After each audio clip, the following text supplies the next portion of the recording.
I'm Rutherford and I'm here with the FinTech Times live in Las Vegas at Money 2020 USA. And I am Rutherford Wilson. I'm a VP of Product focusing on document verification and our customer portal from Trulioo, one of the leaders in identity verification. Hi Rutherford, nice to meet you. Thanks for being here. It's lovely to meet you as well. How have the last 12 to 18 months been like for you? Oh, well, a bit of a whirlwind, but it's an amazing. I mean, obviously, like many industries or organizations in the identity space, as terrible as the pandemic was, it was a huge growth in business. The world basically went online. And so from identity verification and business verification and document verification, some of the three pillars that our company supports, we saw a huge growth. Additionally, we also have been growing as an organization. So we've reached our 10-year anniversary. And we also had another round of financing that was significant. Congrats. Thank you. And so it's been a wonderful 12 months in the past year. And the thing about it is we're really setting ourselves up for what's going to happen next. And so the last 12 months has been about strategizing, planning, increasing the size of our organization, and building up our resources so we can bring wonderful new products to market in 2022. Well, that's very exciting. So if you've been focusing on strategy, then what's the focus, the main focus of the company for the future? Well, so for quite some time, we've been talking about how in the identity verification space, there really is no one method that solves the global problem. And our focus is on, building out identity verification at a global scale.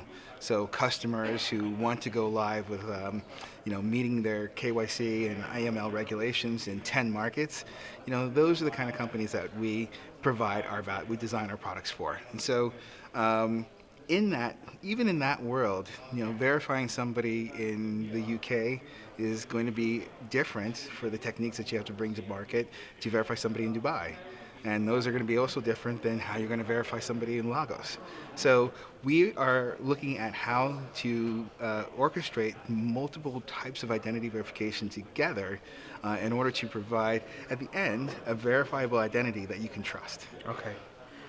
And would you say that's the biggest challenge you're facing, or is there anything else that you're facing for the moment that's challenging for the company? I think when it comes to where the opportunity lies, understanding how to integrate and weave that in is a pretty huge challenge. So I wouldn't say it's the biggest challenge that we're facing, but it's of those challenges. I think when it comes to other challenges that we're looking at is integrating, really being, going beyond where the market is today in terms of doing fraud detection. There's lots of different algorithms that are out there they can leverage to determine whether or not it's a good actor or a bad actor. But a lot of the things that I'm really much focused on is, how do you create a user experience, a customer experience that helps you identify who the good actors are and what their behaviors are, and then be able to track those on a per user basis. And I think that's an interesting challenge that right now there's some products out there that provide that analysis, and it's very good, but we're trying to figure out how we can use that technology and enhance our existing product set. And if you have to look at the industry as a whole, what would you say is the standout issue for the moment? Well, the world went online last year. So managing scale, and there is a rise of about 53% of fraud. And interestingly enough, about 23% of that fraud was unsophisticated fraud.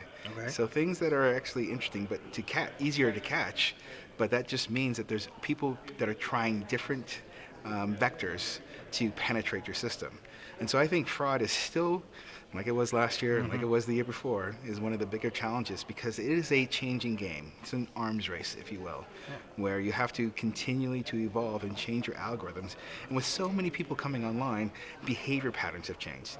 Different demographics are now in higher volumes that you're seeing. And so I do think that fraud is still that one of those key challenges that will continue to be a key challenge in the industry. And obviously working with you, but how should we challenge this issue?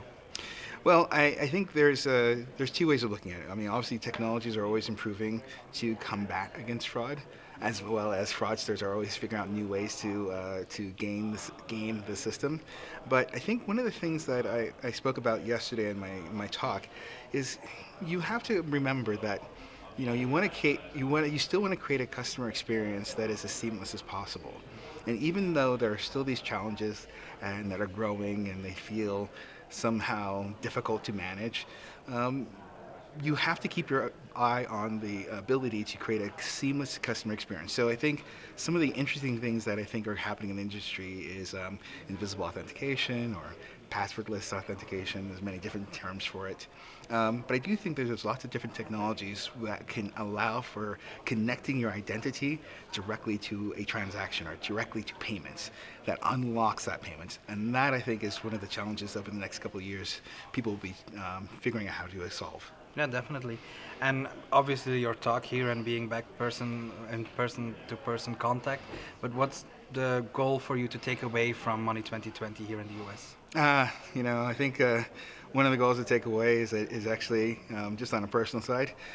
Talking to people is tiring. Yeah, I mean, just as to say, just having that normal, what used to be a normal conversation, simple chit chat, it is tiring. it takes a bit of relearning, right? You have to relearn how to behave in the normal world. Exactly, and I think when you look at that as a metaphor for the broader system, there's a lot of people learning how to conduct business online, because obviously while we're meeting people and engaging in person once again. Um, a lot of the world is engaging online for the first time. Businesses are engaging online. Individuals are participating in the online community, whether it's retail or transactions or crypto. Crypto blew up this past, a lot. Definitely. And so I think there's a lot of new behaviors that are there, and everyone's kind of relearning how to do these things or learning for the first time. And so I think my takeaway from Money 2020 is that these challenges are out there, but the growth that we've seen in the industry just means how important identity is in that ecosystem.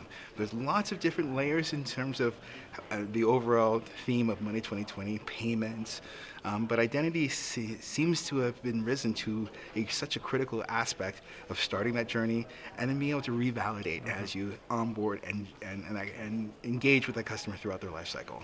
Brilliant. Well, it's been very great talking to you. Thanks for joining me here, and we'll hopefully catch up soon. It's my pleasure. Thank Thank you. you.